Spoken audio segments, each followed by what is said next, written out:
តែបែបបានជាមនុស្សខ្លះក៏អត់សូវងុយគេងទៅពេលយប់មូលហេតុដែលគាត់អត់សូវងុយគេងទៅពេលយប់គឺដោយសារតែការញ៉ាំអាហារច្រើនពេក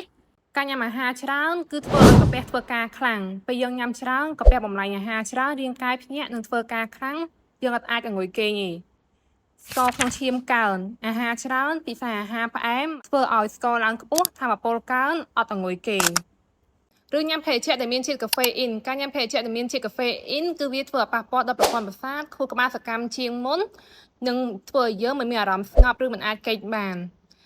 រួមទាំងការហាត់ប្រាណខ្លាំងពេកការហាត់ប្រាណខ្លាំងពេកគឺអាចធ្វើឲ្យឈាមនិងអុកស៊ីហ្សែនរត់លឿនការហាត់ប្រាណធ្វើឲ្យឈាមរត់លឿនសាច់ដុំសកម្ម